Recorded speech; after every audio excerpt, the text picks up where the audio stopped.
Hi, everyone. Welcome back to the Best Year of Your Life Summit. I'm Alexis Moore. I'll be your co-host today, and thank you so much for being here with us. I am here with Jennifer McLean. Jennifer McLean is an internationally acclaimed energy medicine healer, author, speaker, and transformational change agent. Reaching millions of souls since 2008, she is the creator of the global phenomenon and healing accelerant, the spontaneous transformation technique, abbreviation STT, which delivers instant transformation, healing the unconscious and unresolved trauma from the body. So, hello and welcome, Jennifer. Really looking forward to discussing today's theme with you, which is spirituality and self-discovery, awakening to fulfillment and joy. Amen. Well, I'm delighted to be here with you. Thank you so much for having me. Oh, amen indeed. Yeah, what a great topic. So I'm looking forward to what we get to discuss here today. And just to start off, could you share with us a little bit about your journey and what caused you to get into this line of work? Yeah, sure. Well, I was born in a small town. Sorry, just. I had an extremely challenging childhood, narcissism, alcoholism, and sexual abuse. That marked my days and nights for most of my life. And when I was 17, I moved out. And from that moment forward, I was in what I call trying to recover from that. And so I spent really almost all my life on that journey. And so when I was 16, I discovered I had some healing abilities. My mom burnt her finger really badly, and I just said, let me just hold it. And I held it, and it was gone. I held it for about 15 minutes, and it was gone. And we kind of both looked at each other and then ignored it, never talked about it again. And so when I left, I'm like, how do I recover from this? What do I do? And that was my daily question. And my prayer every night, this is a weird prayer for, I had this prayer since I was a teenager, and it's a weird prayer, but I think it was a soul guided prayer, which is, God, please help me to know who I am. Help me to know myself. Help me to know myself. Because through that experience, I lost the thread of who I was because I was just surviving. And what I've discovered since then is many of us who had really a lot of trauma in childhood, and most of the people who have had a lot of trauma in childhood are light workers. We came here to have really big lives so that we could help, so we could understand deeply what this crazy world of density is, and we could help. So that prayer, and then which I believe guided me to become a healer. I was always the youngest in my healing classes. Most people want to become a healer in their 40s. They've done all kinds of stuff, and by the time they hit 40, they're like, oh my God, what the hell is going on? What is my life? And so they pursue healing then. So I was in my 20s when I became a healer, and it took me about 5 years worth of training. And when I was done, I actually was done because of another kind of trauma that happened, which is how it works. Our traumas mirror until we get the point and we bring our conscious attention to healing those traumas. And so I had another traumatic experience. I had an experience with a teacher who inappropriately fell in love with me. He was married with 2 children, and it just mirrored once again my childhood. And I kind of was in it in the moment in kind of shock, and then I left it, and then it kind of woke me up. And I'm like, okay. I discovered that a lot of the healing techniques were re-traumatizing people who, most people everyone has trauma of some kind from childhood. The trauma from childhood, I've discovered, is actually how we inculcate the journey of our soul and the patterns that we're here to resolve and evolve from. So from that, I'm like, okay, I am not going to take another healing course until I figure out how to not be re-traumatized. I'm not going to work with anyone until I figure out how to not re-traumatize them.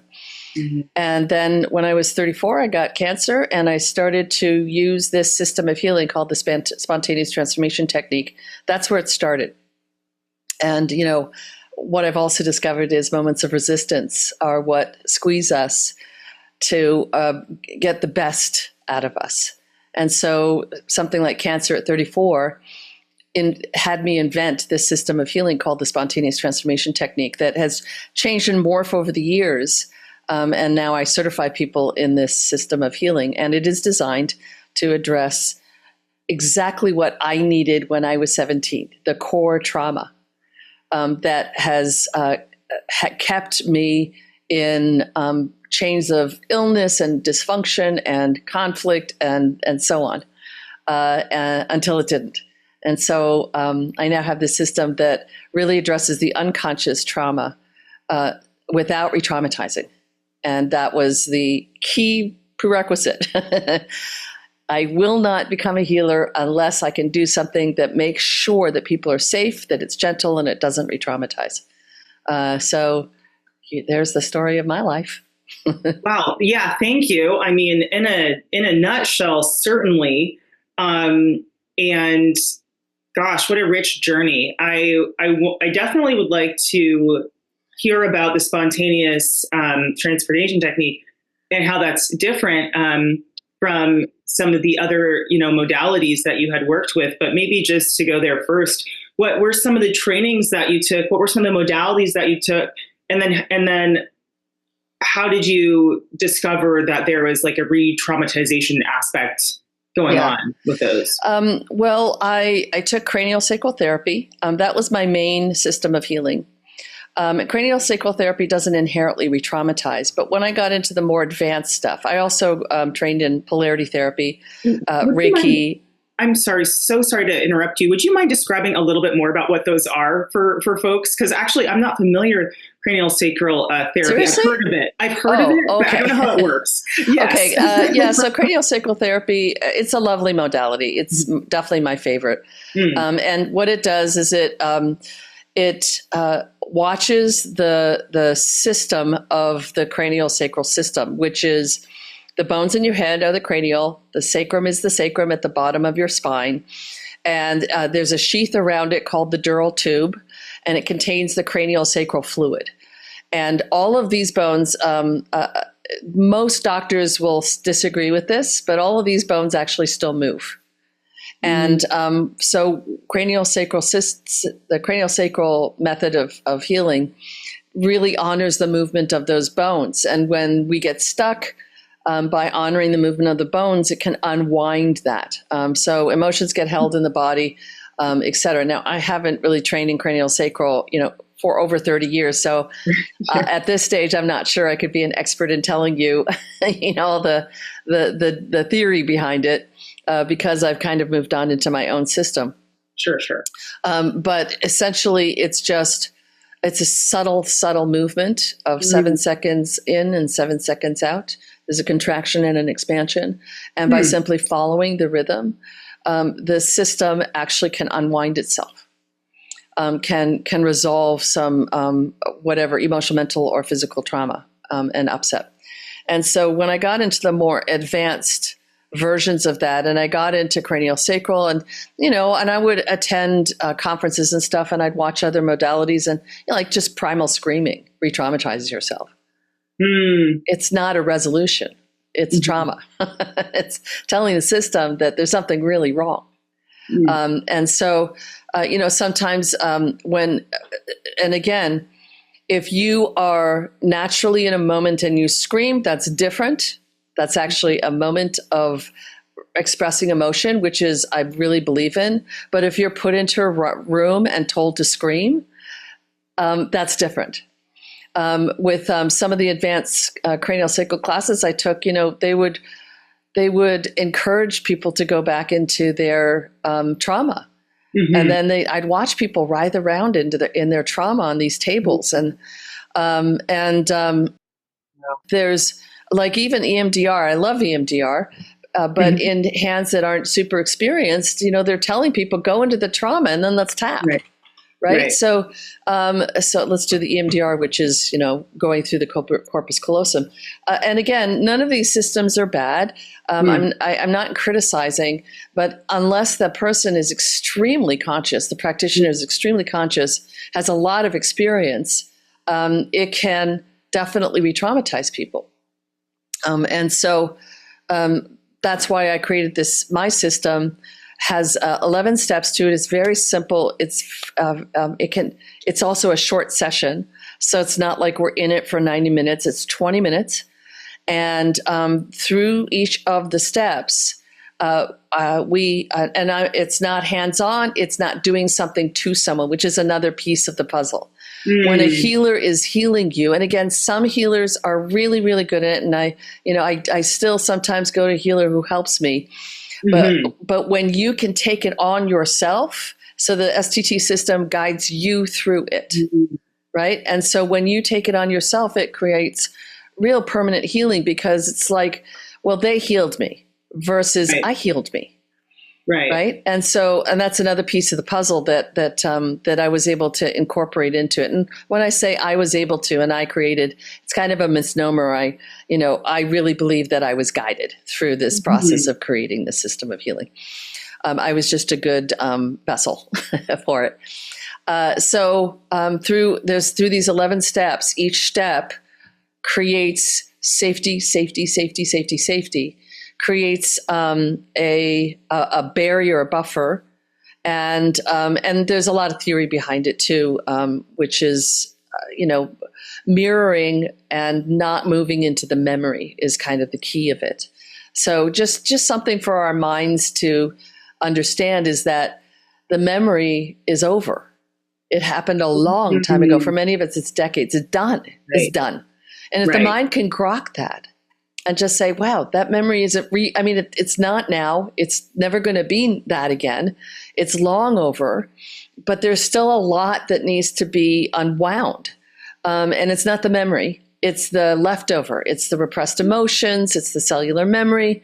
Those are the things that spontaneous transformation technique resolves. And by what happens then is it actually, when we're in trauma, memory is held in the wrong part of the brain, and it triggers sympathetic nervous system, which means fight, flight, freeze, or fawn, right? So that's what a memory that is in the wrong place in the brain, which is what trauma causes, creates that fight, flight, or freeze, or fawn sympathetic nervous system reaction. A memory is supposed to be in the prefrontal cortex. And so STT basically moves that memory by not addressing it, by addressing all the leftovers of the memory and unwinding them. It moves that memory into the prefrontal cortex, allowing the nervous system to no longer be integrated into that memory. So it creates a huge shift in the physical, emotional, mental bodies and in our lives. I hope that answered your question. Well, it's certainly fascinating. And I'm wondering, do you think it's something that we could maybe walk through, like step by step, for folks who are at home? Do you think? I can do a session with you if you'd like. Oh my gosh. And everyone could follow along. I do this often where I do a session with one person. And I even have, for example, I have a program that's 42 days of me working with a different person every day. And everyone works for 42 days and has 42 different STT sessions to follow along with. And so I want to encourage your audience to follow along and do your own STT session as I work with Alexis. Does that good? That would be lovely. Okay, so let's do it. Okay. So how STT starts is it uses something current in our life. So, and again, that's part of this not re-traumatizing. We don't want to go back to that moment. That's not where we start. Where we start is where we are in our life right now. And what is revealing itself to us every day is where our energy is at, and it reveals itself through reaction. So if we're reacting to something, like if we're reacting to politics or reacting to a person or we're reacting to a situation or we're reacting to our own behavior, that is a revelation. It's revealing to us where our energy is at, and it's revealing to us what's ready to be healed next. And how do we know that's ready to be healed next? Because it's up. It's present in our consciousness, and we're in an emotional reaction. So I want you to think, you don't have to tell me exactly the circumstances, but tell me something that happened recently that upset you. Let's see. Okay. Should it be something that is kind of like relatively minor? What do you think? Whatever created an emotional upset. Okay. And it's good if, I mean, it can be major because it's like, oh, that created a big upset. Oh my God. So most of the time it's something someone we're reacting to. They said something and we reacted, or a situation happened, or a situation that isn't happening. I want to just also say, for anyone watching, you can do it on health issues. And I'll walk you through that part as well. So if it's a health issue, I want you to think about the emotional upset of when you think about that health issue. But what are you thinking, Alexis? Have you got something? Okay. So the situation that I will share for this conversation is, this was a couple months ago.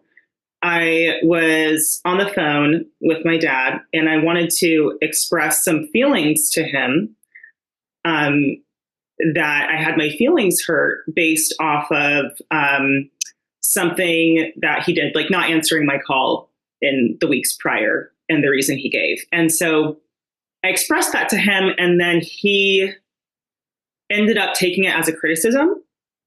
And then he said, is it okay if I talk to you later? And I was like, okay. And then he just hung up.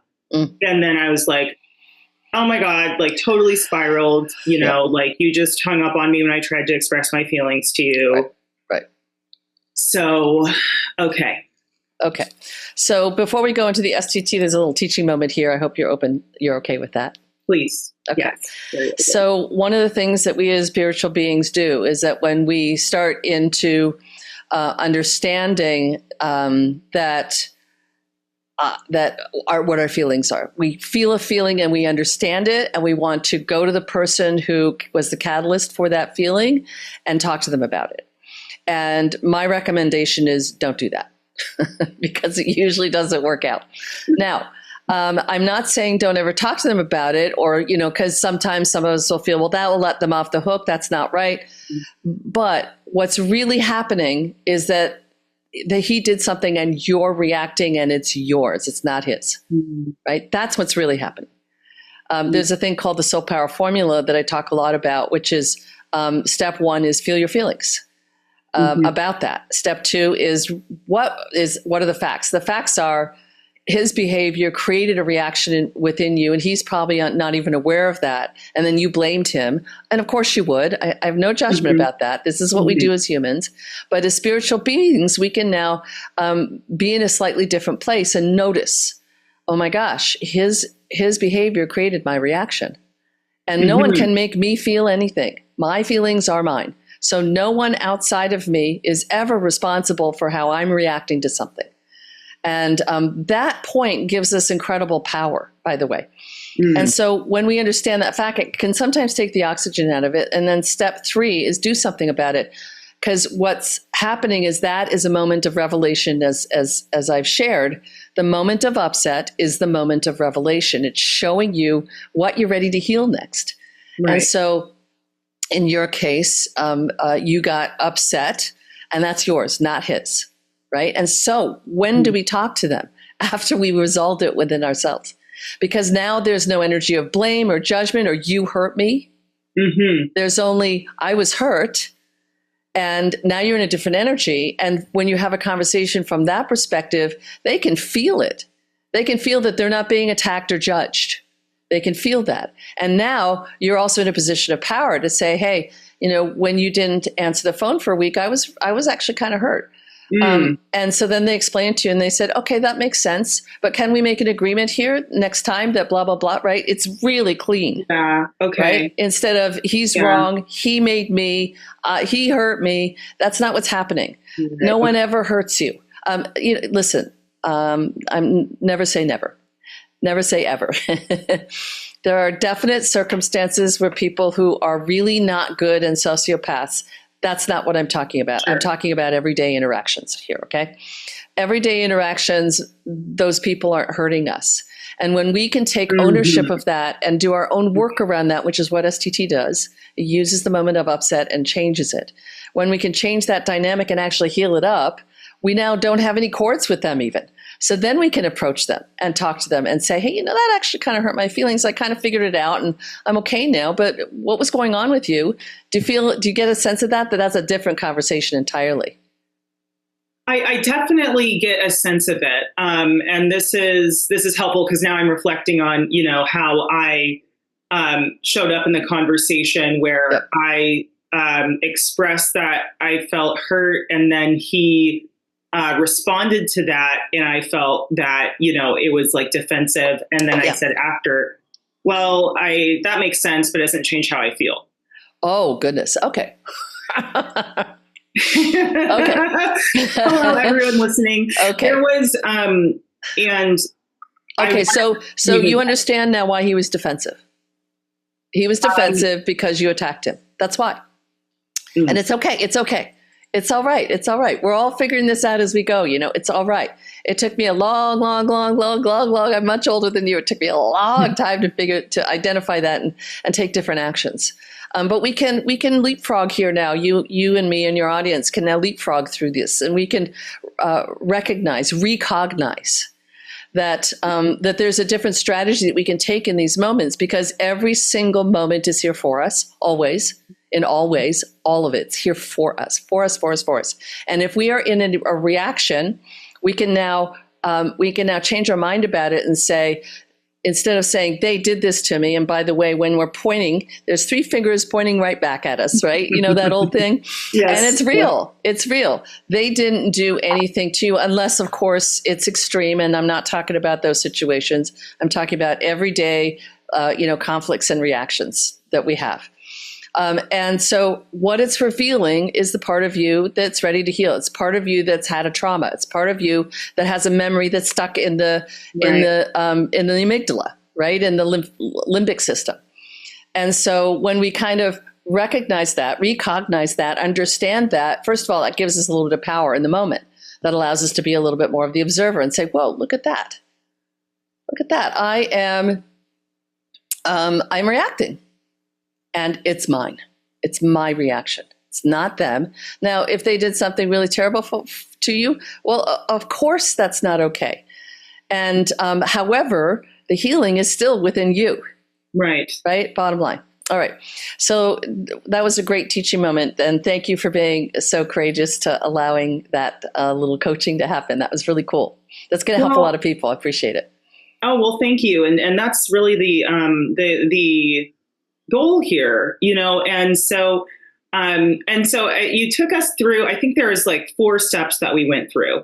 We haven't started STT yet. So we haven't even started yet. That was just a little teaching moment. Okay. Oh, thank you. So here's how we start. Start with STT. Okay. Okay. So there's a situation. Everyone identify a situation that happened, kind of like what Alexis just did. Now, what was the upsetting emotion?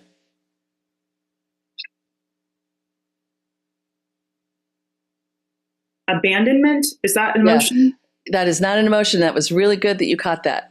I would say hurt was the emotion. Hurt. Is that right? Yeah. Okay. Yeah. So, so emotions are sadness, anger, frustration, envy, shame. Mm-hmm. These are emotions. And what's interesting is that most, you just did that abandonment, but you caught it.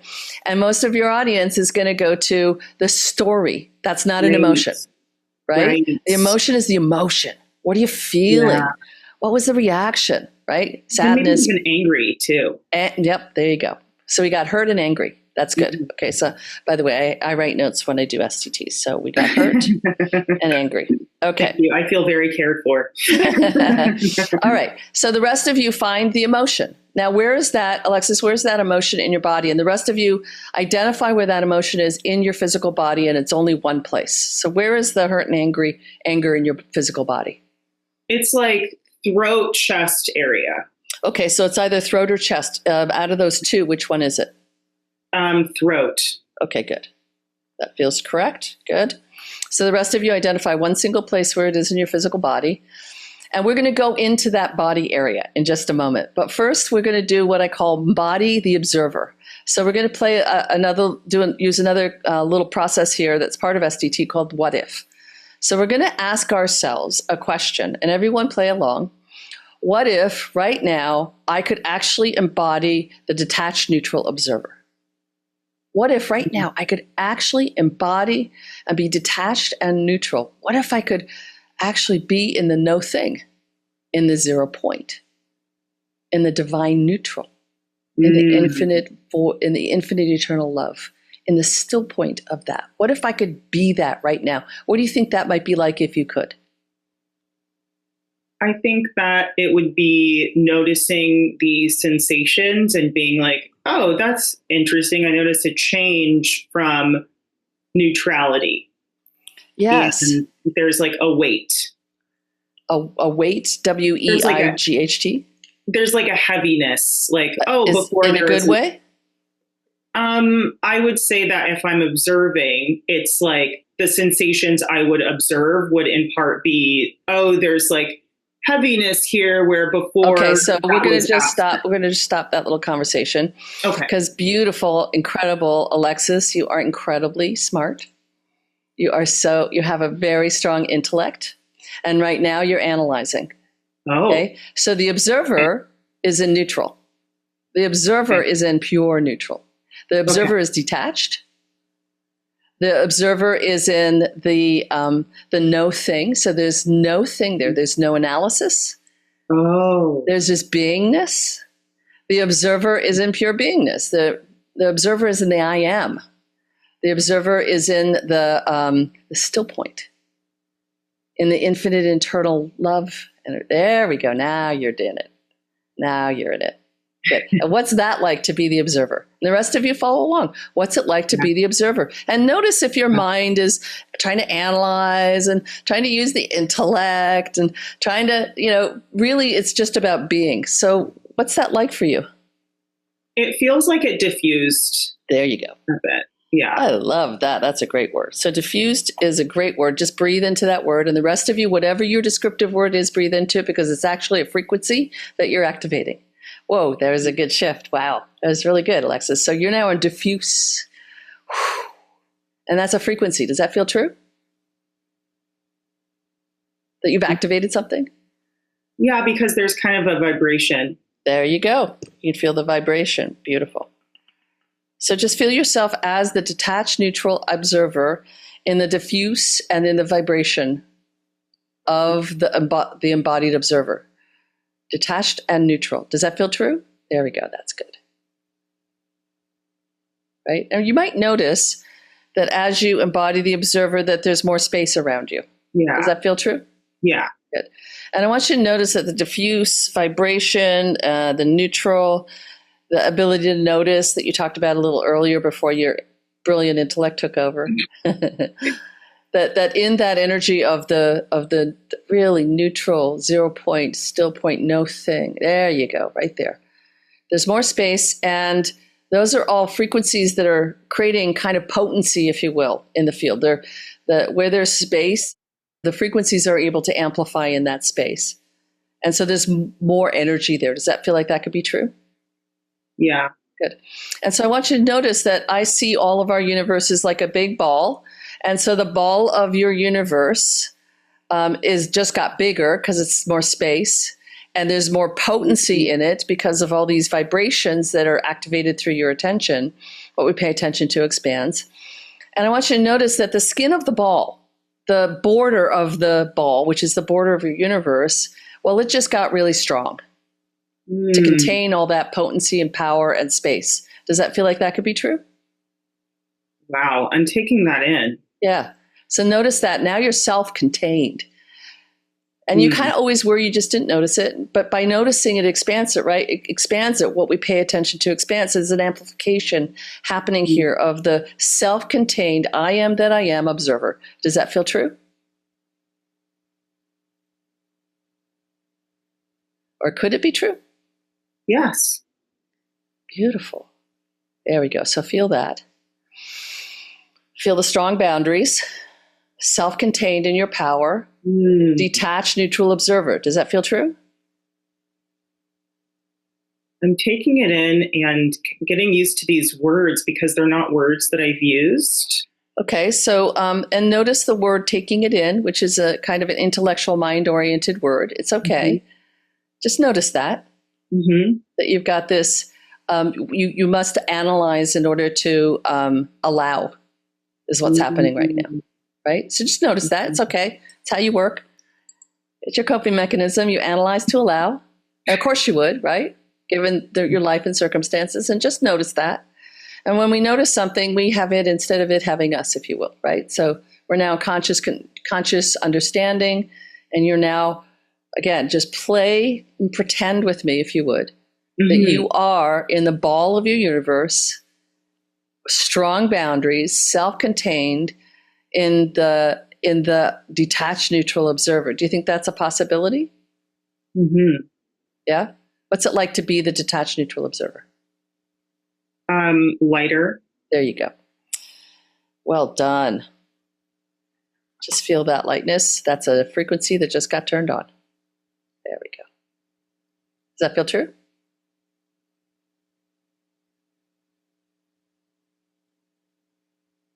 Are you lighter? Yeah. So if you're lighter, ergo, you just activated beautiful, intelligent one. I feel exposed. Yeah, understandable. So you're uber safe in your observer. You're uber authentic in your observer. Authentic is one of the greatest powers in the universe. Does that feel true? Thank you. Yeah. Okay, so just feel your safety, strong boundaries, self-contained in your power. There we go. There it is. Okay. And your language. Good. All right. So now we're going to take this strong, the detached neutral observer with these strong boundaries, and we're going to move into that throat area. Okay. So just pretend with me that you're moving into the throat area, and the rest of your audience, you just kind of play and pretend with this, right? And if you're not liking it, just pretend that it's not real, that it's a fantasy. It's okay. It's all good. So the observer part of you now moves into that throat area. Okay. I want you to notice that there is hurt and anger in there, and yet it's not impacting you because you have these strong boundaries and you're the observer. Does that feel true? Okay. So the anger and hurt is outside of you, and you're self-contained behind these strong boundaries. Does that feel true? Okay. Yeah. And so, and the rest of you do the same. It's really important here, which is notice that you are self-contained and those emotions are outside of you. That's it. Really good. And if you don't, pause the video and don't go into that body part until you feel yourself as the observer. I'm not used to thinking of the emotions as outside of me. It feels like they're inside. Good. I want you to notice your beautiful intellect is analyzing once again. Just notice that. It's okay. It's okay. But just notice it. Right? And that's not what we're doing here. We're not analyzing. Okay. Right? We're moving back into the observer, and we're just being in the observer with strong boundaries. And just pretend, right? You're in this observer, and those emotions are outside of you. Okay. Got it. Okay. You got it? Yes. Good. Well done. Well done. And so now the emotions are coming from somewhere. We're going to follow where it's coming to inside that throat area. And as we approach that area, there's a younger version of you. There's little Alexis there. She's young, somewhere between 0 and 7 years old. Do you see her? Yeah. Good. And she's hurt and angry. And so as you approach her, she notices that you are a different kind of an adult. She notices that you are in the observer, that you are self-contained in your energy, that you have strong boundaries and you're behind those boundaries. And she gets to be herself in the presence of an adult that's like that. Does that feel true? Yeah. Good. So now you see why it's so powerful to be the observer here. Okay? So we're giving her the opportunity to just be herself because, and for the rest of you, just don't be the adult, another adult in her life, in your little one's life that takes over your energy, takes over their energy, I should say. Right? So really be that observer and be present for the little one And they get to just be themselves because of that. How cool is that? It's a real moment of honoring. There we go. And so we say to our little ones, I'm here and I'm present and I'm not leaving you. We say to the little ones, I'm here and I'm present and I'm not leaving you. I'm staying right here with you. I'm here to love you and see you and honor you and support you. And I'm staying right here with you. There we go. There's a nice shift. There we go. And remember, we're the observer and they're the ones that are experiencing us as observers. That feel true to you? Yeah. Good. And so now we're going to say to our little ones, I'm going to kind of speak through you to them and say, at the age that they're at, some stuff happened and they did something absolutely brilliant.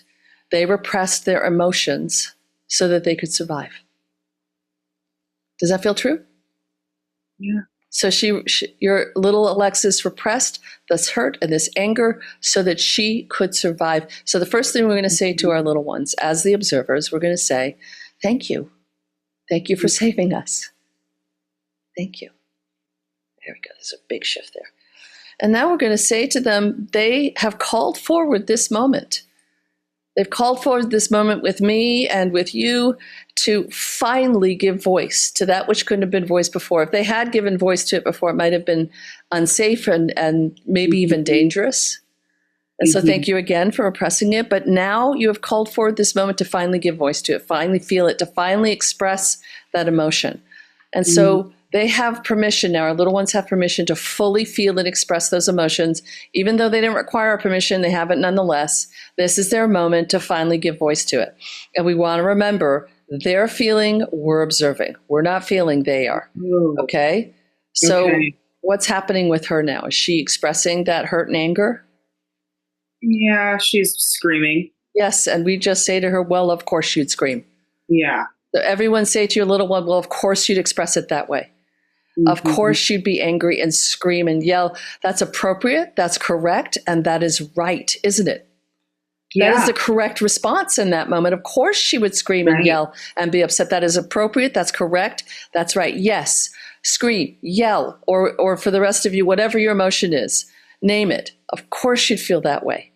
Of course you'd feel that way. That's appropriate. Yeah, well, it's your throat, right? And I muted, but I coughed. I was like, wow. Yeah. So, and remember, you're the observer they're feeling. You're observing them feeling. And if you are can't stop yourself from feeling, I'm talking to some of your audience here, just at least say to them, we don't want to be another adult that takes over their energy, right? So at least say to them, if you're feeling something and you're not able to stay in the observer, at least say to them, I love you so much, I'm willing to feel this with you. And for the rest of us that are able to stay in our observer, we observe them and we just are present for them. Yeah. And they get to feel as long as they feel. And I'm just going to say to all our little ones, we're not here to change you. We're not asking you to change. You just get to be and feel finally. Be and feel finally. And of course you'd feel that way. Of course you'd feel that way. That's appropriate. That's correct. That's right. What's happening now with her?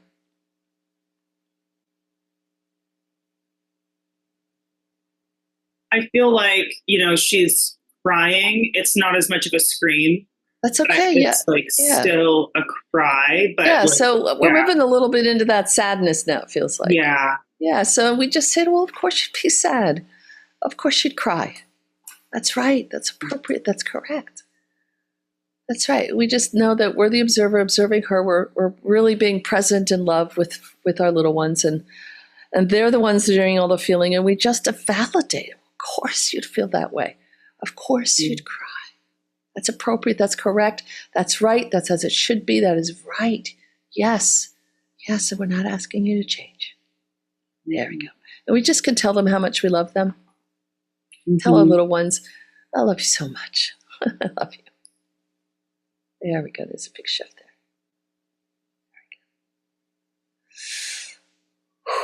What's happening now? I think it even just feels like love to be able to be there and then not ask the little one to change. And then it's like she can feel that. And it's I can feel myself that I have the boundaries to allow that to happen. Yeah, it's beautiful. And thank you for using your brilliant intellect to once again analyze. That's wonderful. And I want you to move back into the observer and just be present with her. Okay. And I just want you to notice that when your intellect is brilliant, and when you use your intellect to distract, right? It's harder for you to be present in compassion, right? And it's okay. It's how you have moved through your brilliant life. It's okay. And yet, it's a wonderful teaching opportunity because we all have these default things that we use to protect ourselves, right? And so in this moment, with this process, really just be the observer, right? Don't be the host. Don't be your brilliant, intelligent self. Oh, wow. There we go. There's a big shift there. Because your little one felt you being uber present with her. There we go. Whoa, there's a big shift there. There we go. All right. So something else is happening now with everyone, which is, and I'll explain this, when our little ones repressed their emotions, they also repressed parts of their love and light and power. And it's just how it works. When there's trauma and we repress our emotions, we repress the big divine part of us as well. And so what happened is when our little ones just expressed, it kind of cracked open the emotion, the held emotion, and in the middle are these diamonds of our love, light, and power. And now that love, light, and power is filling our little one's space, and our little ones get to reclaim the love, light, and power that they actually are. There we go. There's a big shift. And so now the little one starts to notice that the love, light, and power is a little more dominant over the upsetting emotions. They get to notice that it's integrating into their physical body, into their emotional body, in their mental body. And we're going to go through what that feels like for each one. So in the physical body, it's as if your little Alexa's posture changed, and all the little ones' posture changed. And it's like they're in now reclaiming a posture of love, light, and power. Does that feel like that could be true? Shoulder blades might roll down the back, the chest opens up, pelvic tilts forward, the stance is a little narrower, all the vertebrae line up, the hips line up, and the chin tucks in, and then the energy centers start to open up. And so there's real movement in the physical body, and it's almost like the bones can give the muscles more strength. Does that feel like that could be true? That's love, light, and power in the physical body. In the emotional body, love, light, and power is more neutral. It creates a foundation of a neutrality that allows authentic emotions, which is what she just experienced. So now in this love, light, and power stance, she gets to authentically feel in the moment. Does that feel like that could be true? And in the mental body, love, light, and power shows up as quiet, stillness. The thoughts are different. Does that feel like that could be true? Less confusion, more clarity. There we go. And now the little ones realize that there's more space around them in the love, light, and power. Does that feel true? And remember the ball of the universe? Well, with all that space filled with love, light, and power, very big, potent frequencies, the borders of their universe get really strong. So now they're self-contained in love, light, and power. Does that feel true? Does she feel that? So her physical body, her emotional body, her mental body are all infused, reclaimed love, light, and power, creating a new posture. It creates all this space around here that's filled, not filled, but vibrating and humming with love, light, and power, which allows the boundaries to get really strong to self-containedness. There we go. And so now she notices the adults in her life. And she notices that she's behind these really strong boundaries. And she notices, and the other little ones that are watching here, they all notice that the adults are actually over there, separate. They're over there. And she's over here, and all your little ones are over here, and they're over there, and our little ones are behind this strong boundary of love, light, and power, and they're over there in their own stuff. They have a bunch of emotions that they haven't resolved yet, right? They're just in their stuff, and And our little ones notice that anything that they do toward us really has nothing to do with us. Do you get a sense of that? Yeah. Whatever they're doing over there is just their stuff, and it isn't about us. Mm-hmm. It isn't about our little ones. And the little ones get kind of empowered with that idea. It's like, whoa, they're over there, and what they're doing isn't even about me. There we go. Mm-hmm. And if anyone in that sphere at that age would have done our little ones harm, something else has happened here, which is love, light, and power is the strongest energy in the universe. And the people that would do you harm are at a completely different vibration now from you. And so there's a mismatch. And it's almost like Harry Potter's, invisibility spell. Yeah. That they can't find you. Literally. Can't find you. And so the little one really goes, whoa, just by being me, I'm me in love, light, and power. Those people are different, and that other person can't even find me. Does that feel true? Yeah. Okay, so now we're going to ask a question of our little one around all of this, around where we started in your case with your dad and the rest of you, wherever you started, the upsetting emotions, moving into the observer, being present for the little one. The little one finally cracks open those repressed emotions and feels them, which reveals and allows the love, light, and power. And now they're in this space with new posture, love, light, and power, seeing the adults over there, and the person that done their harm can't even find them. Around all of that, what does your little one need now? In your case, what does she need now? The rest of you ask your little one. And remember, you don't have to figure this out. You don't have to answer. Your little one will answer. So what does little Alexis need now around all of this? She just feels like playing. Playing, good. Or being creative. Creative, good. Okay. And we're going to ask our little ones a really important question now around that need. We're going to ask them, can you show me what that's like? So little Alexis is going to show you what playing is like, what creativity is like. She's going to show you what that's like. And what is she showing you? And the rest of you, your little ones, are going to show you what that need is like, fully expressed. So what is she showing you?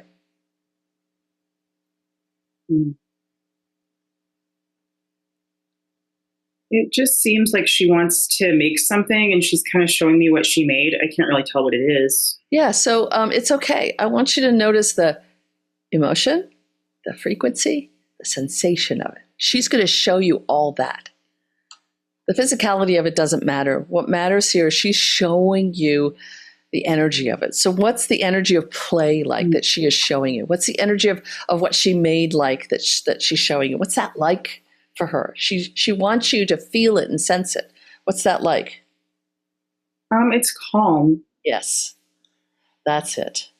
And what's that like? What's the playing and creativity and calm like? She's going to show you. You don't have to figure it out. She's going to show you what calm and playing and creativity, and she made something. What's that like? She's showing you. There we go. That's it right there. What's that? It's peaceful. There you go. Peaceful. Beautiful. And what's that like? She wants to show you what peaceful is like. What is she showing you? And the rest of you do the same. Whatever they share, the little ones are going to show you what's peaceful like. What's she showing you? Again, don't use your intellect. Let her show you. Yeah, it's just easy and simple. Oh, beautiful. Easy and simple. Just breathe into that. Easy and simple. Feel that. There we go. And now we're going to do a little ceremony. Okay? We're going to find a single word that describes all of those. By the way, all of those things are frequencies. Okay? So we're going to identify a single word that could contain all those frequency and be a frequency on its own. It might be one of those words already, but there might be a new word. So what's a single word that could be the container for these frequencies of playing and creative, and she made something, and calm and peaceful and easy and simple? What might be a word? Again, she's going to help you find the word. What's the word that could contain all of those frequencies?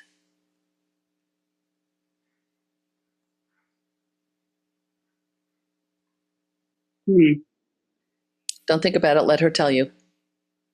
What's the word she's telling you? Fun. Yeah.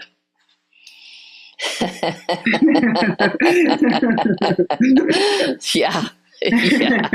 Yeah. That makes sense, doesn't it? Yeah. Okay. And so we know that the word fun, and for the rest of you, whatever the word is that they gave you, we're going to put an I am in front of it. We're going to claim it right now.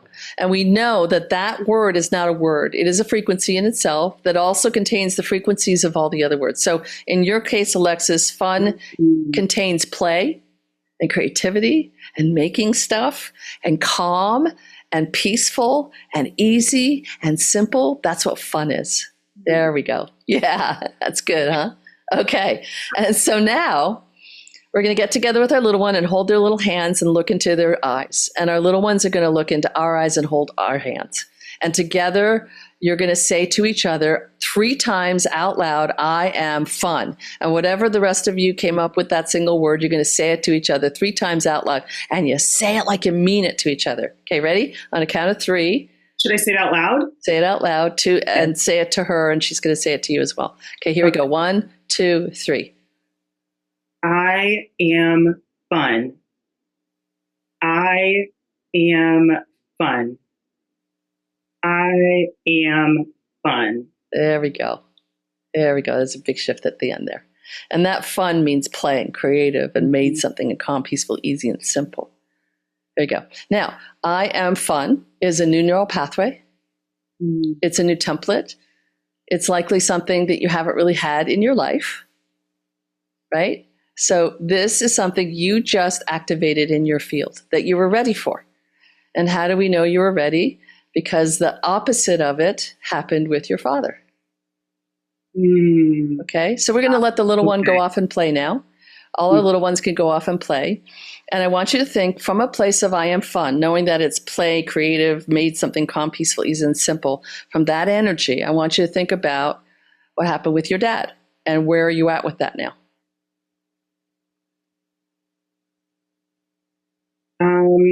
Yeah, it's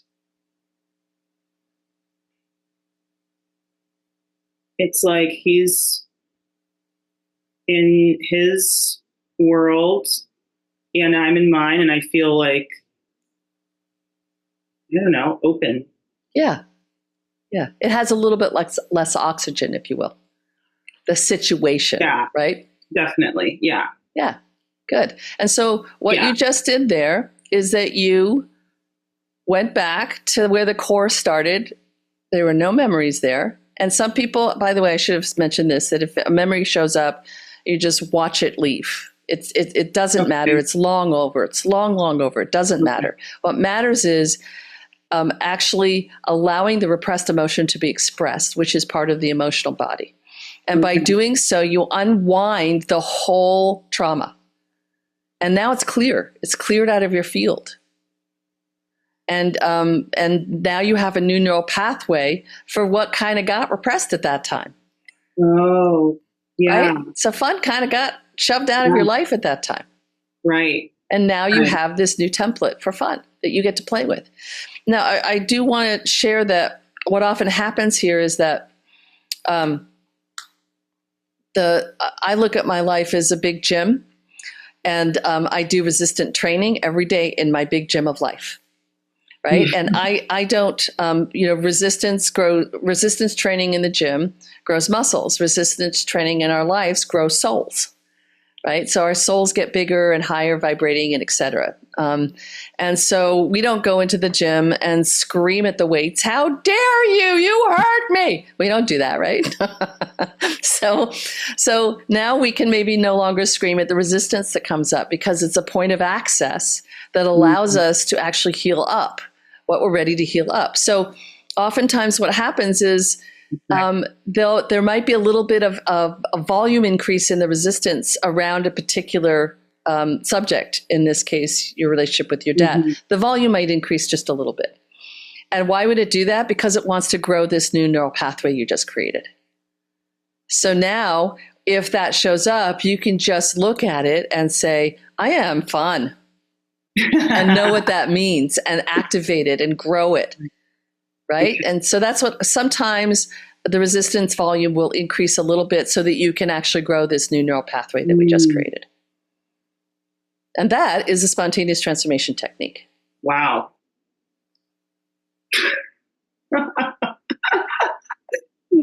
Wow. Wow. I am really grateful, Jennifer. Thank you. Oh my goodness. I'm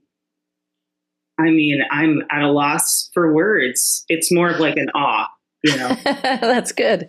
Yeah. That's good. And listen, honey, just be in awe of yourself, and the rest of you be in awe of yourself. You guys all created this moment, right? Mm-hmm. I thought we were just going to do an interview, but you all co-created us to do the session work, STT work, which is way more powerful than a talking, just a conversation, although conversations are also quite profound because the STT frequencies, there's a STT frequency. It's always here and available to people who can take it up.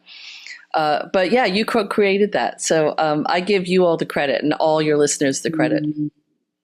It's really something that you can feel. And I know that anyone who just went through that with us, which I hope that a lot of folks did, it's something that you can really feel and experience, and when you, and that's really the difference from maybe listening to a conversation versus like going through an experience, and you can just feel the potency of that. Like I can feel that. And it's like, wow. I think, something about it's like understanding, oh, here's like an unmet need, but then like getting information about it. Yeah. And what's really powerful, and I, give my guides all the credit for this. What's really powerful about it is a lot of the work that we want to do when we are healing and transforming and shifting is allowing the mind to join us on the journey. Because the mind is the point of resistance often in our lives. Our mind is judging. Our mind is in righteous indignation. Our mind is in blame. Our mind is in, they did that to me. Our mind is in fear. Our mind is in victimhood. I'm a victim of them and my circumstance. No one's actually a victim. And I say that full-throated from my childhood. I was not a victim, even though it sure looked like that, right? Because I was a little itty bitty, and I had these men do these things. But I look back now from a soul journey, and I really clearly understand from my soul's perspective, I'm not a victim. All of that happened for me so that I could be here with you all today doing the work that I'm doing to change. I've worked with millions of people, and I can honestly say that if I hadn't have had those experiences, I wouldn't have been able to support as many souls as I had. And that's why I'm here. Right. So I had to have that experience in order to be where I am right now with you all. And I trust your soul, Alexis, and I trust every soul that's listening, that you've also had a similar soul journey, soul adventure that you created in order to evolve your soul and to also help others. So none of us are actually victims. And, for some of you, you might get a little upset about that. And I understand, because sure feels like it sometimes, doesn't it? Especially if you're in a narcissistic relationship. And yet I trust your soul. I trust your soul so profoundly that you made all the decisions. I trust your soul's decisions. I trust your soul's journey. I trust your soul's intentions. I trust every little part of your soul adventure that took you to where you are right here, right now, that you co-created this moment with Alexis and I. And I really trust that too, because, the reason I shared that is because I want healing in that relationship. And that's what I want overall. Yeah. So that. So let's look at the conversation we had with the teaching moment, right? Which is you would approach your dad very differently from this space, from this healed space. Does that feel true? Mm-hmm. Yeah. Right? You'd have a different conversation with him. And so, and that's where a lot of us kind of in the world right now, that's why there's so much conflict, because we're kind of getting it wrong. We think that they're the problem, but it's actually us, but we're not the problem. We are both the challenge and the solution, right? Mm-hmm. And when we do something like STT to heal it up, we're actually also healing up that relationship. Mm-hmm. You will likely have slightly different energy. I wouldn't be surprised if your dad calls you in the next couple of days, I thought about it. I thought about what you said. And you can also claim, you know what, I was kind of judging you, and I'm sorry about that. Whatever it is you decide to say to. Right? And it's like, let's make a deal about how we communicate with each other next. That conversation can happen from a healed place. It can't happen from a you did this, you done me wrong place, right? Yeah. No one likes to be told that they did it wrong.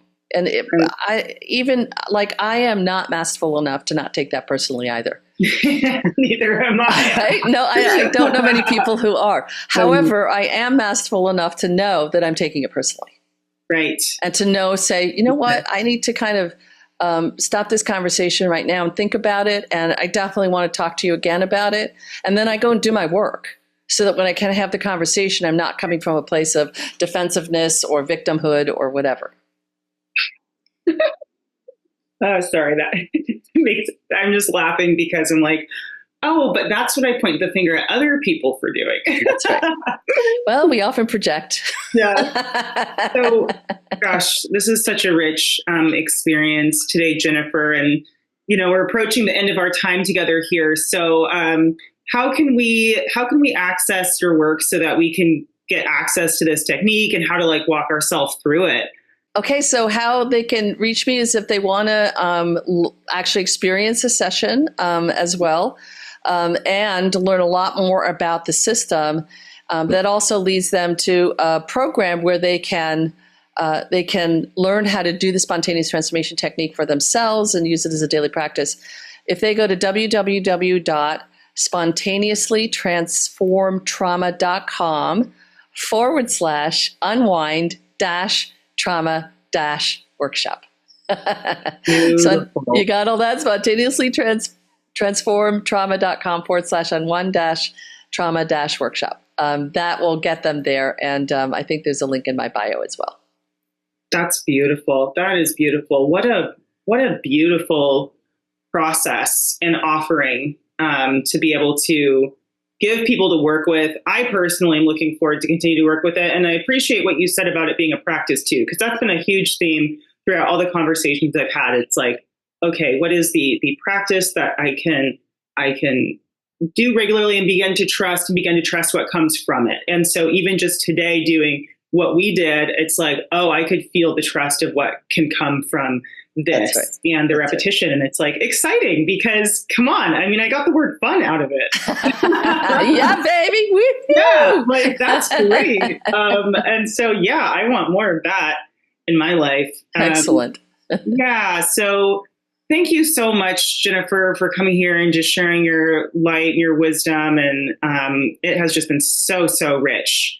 Yeah, well, it's my pleasure. And thank you for asking really great questions and being willing to play in such a courageous way in front of your amazing audience. Thank you for modeling that for so many people. Authenticity is the most powerful attribute as we move forward, especially as women.